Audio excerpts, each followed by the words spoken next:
Hi everybody, welcome to Khong Driving. Yes, this is a video you've probably been waiting for.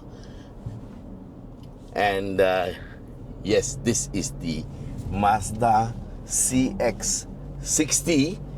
And actually today we meant to go up the regular way, but it was jammed. So we did a U-turn and we came through Uluyam, and now we are going up by the Uluyam to Genting way. And we have a passenger with us. His name is Mike. Say hi everybody. Hello everybody. Okay, so Mike actually has booked a CX60 and he wanted to see what it's like, you know. And then I told him I'm taking this car up. Then he said, could I be a passenger? And so here we are. All right. Yes, we do take passengers up, but only when I feel like it lah. Okay, so we have actually driven from PJ all the way to here. We've gone at least 50 or 60 kilometers. And so far, Mike, how do you feel about the CX60 on the road lah? We are going slow. Yep. I think overall very stable, and then as a passenger I feel very comfortable. Okay, good. So guys, this is a SUV, and this is the SUV that if you're a CX5 owner, you would have wanted this, because I always felt the CX5s were a little bit small, very good for small families. But for some people, they want slightly bigger car. Well, this is it. This is the CX60. So this is a C plus D segment SUV, and we have a few things that are different, yeah. So the CX60 has a 8-speed automatic gearbox, and this gearbox is a Mazda proprietary item. So it's a Sky Active gearbox, and with 8 speeds, the gearing is a bit better. Okay, so you can get a bit better fuel economy. So right now, because of a bit of exuberant driving and all that, we are about 12.5 liters per 100. Because don't forget, we went through Uluyam.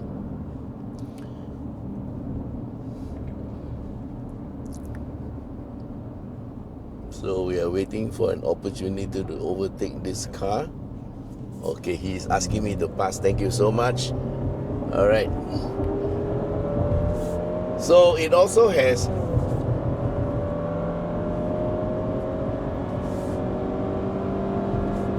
pedal shifters, so it's good. And also it has sport mode. Okay, we are now in sport. You can see the screen turn to red. And we also have pedal shifters, and these pedal shifters, you can be automated. There are 2 modes, yeah.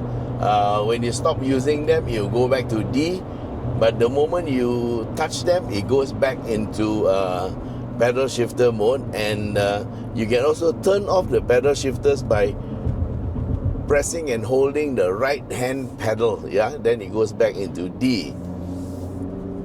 So for today, what we're going to do is we're going to try to make our way through this crowd in front of us, which is bad. And then we're going to do the second part of Genting, because it's quite late in the day. If we wait any longer, the crowd will be very bad, and then the road will be very crowded. And already this part is going to end up like a road drive lah, because it's going to be very difficult to get through this pack of cars, because everybody is going slow and there's a lot of double lines on this hill.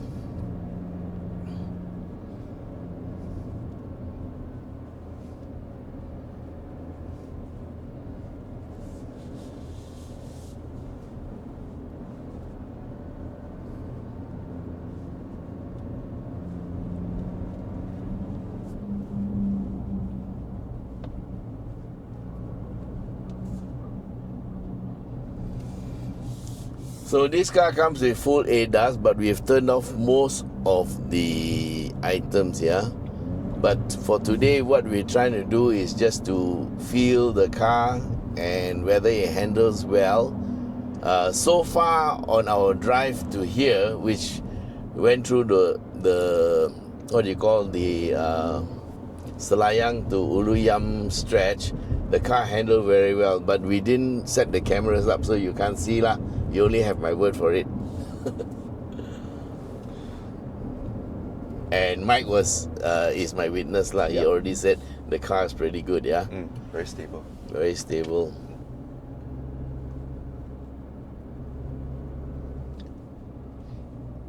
Initially, I was worried that the car doesn't have enough power, but yeah, after sitting in here and I feel like the power is just enough. Actually, the car designers are very good. In Mazda, they always believe in having enough zoom.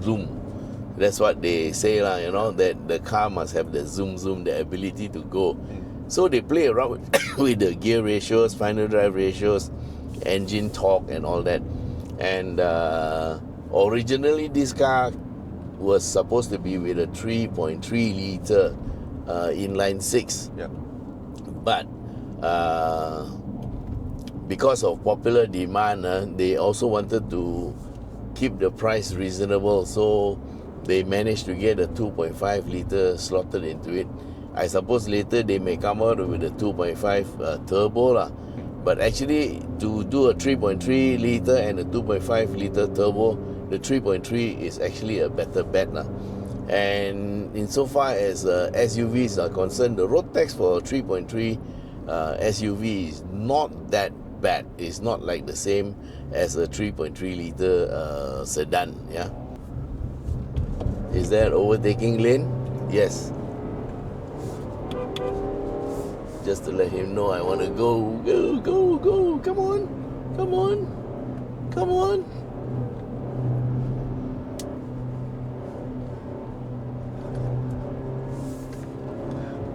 Oh yes, and this SUV is different from the CX5 in that it's rear-wheel drive. Yes, rear-wheel drive. So this is something that's very, very different, and you get to feel the driving characteristics of a rear-wheel drive. Old people like me know what it's like lah.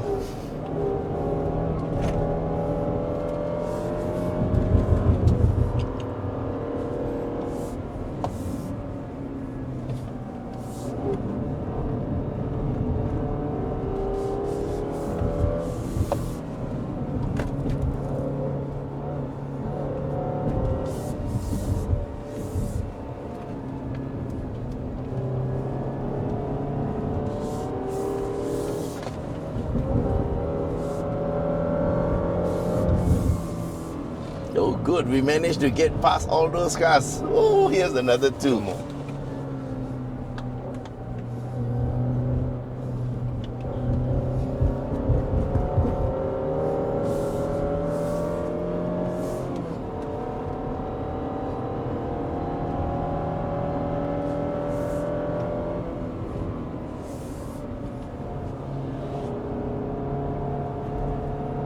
Handling is good, man.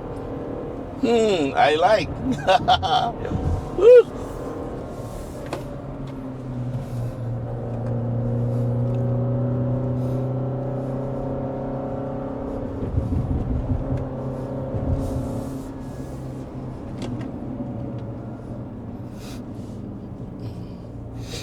Another bunch of cars going slow and blocking the road.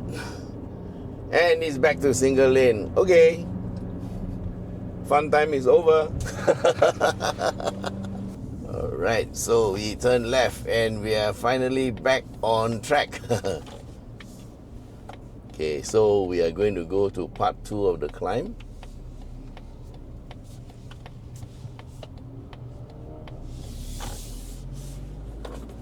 And it's time to drink some water. Get hydrated.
Okay, so here we go. This is part 2 starting.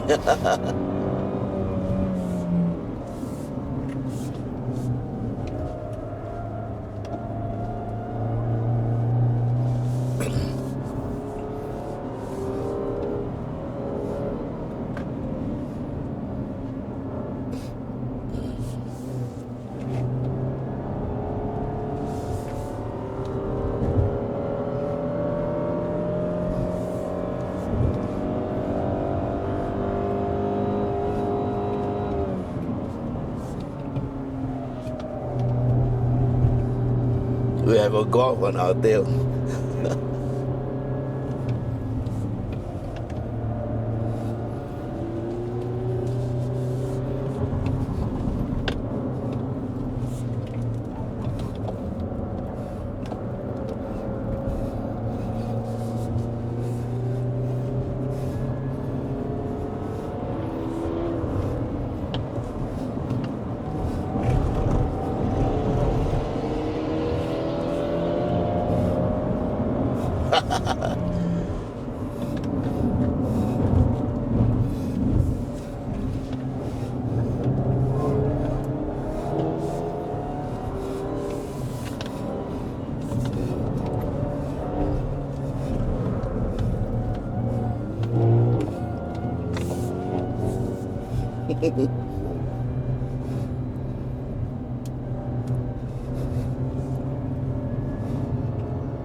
Wow, rear wheel drive is fun, man. All systems off.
The car behind us went sideways.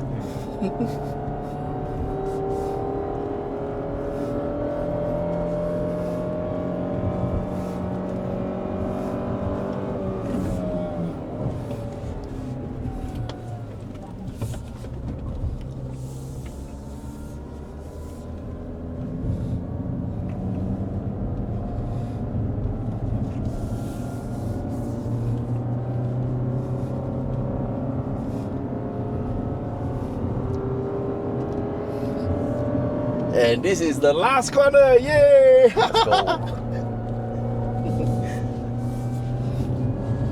Woo!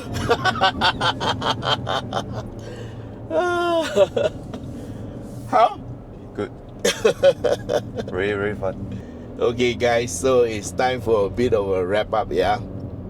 Okay. So, did the car do well?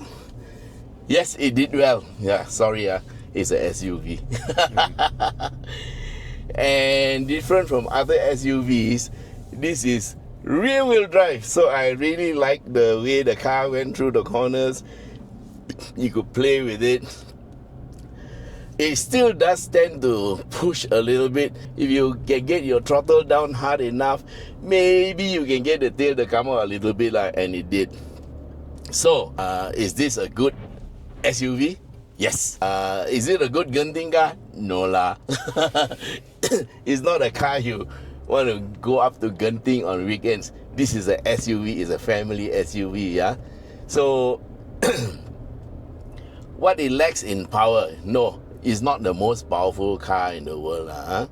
And what it lacks in power, it makes up for it in handling and also the fun to drive.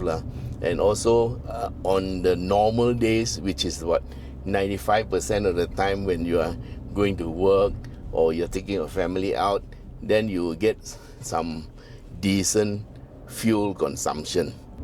So, should be okay lah. Our overall fuel consumption up to now is 12.8 liters per 100. That's indicated on the instrument section here in the front. And of course, it is not like what you say 100%, yeah? Because all these car instruments, there is a little bit of error here and there. So I would say between 5 to 10% is quite normal, because actually they use a flow sensor, and that senses the flow of the fuel through the fuel lines, and then it does calculations lah. And this is the fuel consumption up to this point, which I think is quite decent. We actually took the car and drove it quite a while yesterday when I did some errands with it. And then this morning we took a very long way up to Genting because of the jam at the Karak Highway. We actually made a U-turn, went back to Uluyam, came up by the Uluyam way. That's why for today's video, you will see us running the Uluyam road. Although it wasn't a good run, I think the second run was second part was quite good, yeah. So generally, I like this car, and would I mind having it as a family SUV? No, I wouldn't. I really wouldn't mind having it. I really love to have it, yeah, because having a rear-wheel drive SUV is a totally different experience from the normal front-wheel drive types that you get. It's more fun, and through the corners you can power it through and have a little bit of oversteer to push you out through the corners. So it's quite nice, all right? So anyway, thanks for being with us, and Mike, say bye-bye to everybody. Bye-bye, everybody. And don't forget, if you need to buy this car, you can get hold of me at 016-335-0609. Just send me a WhatsApp. We'll get the car to you as quickly as you can. You better put your name down quickly, because there is a waiting list and it's building up. All right, so anyway, thanks for being with us. Don't forget, if you haven't done it, don't forget to subscribe. And of course, if you are a subscriber, please do give us a like and share.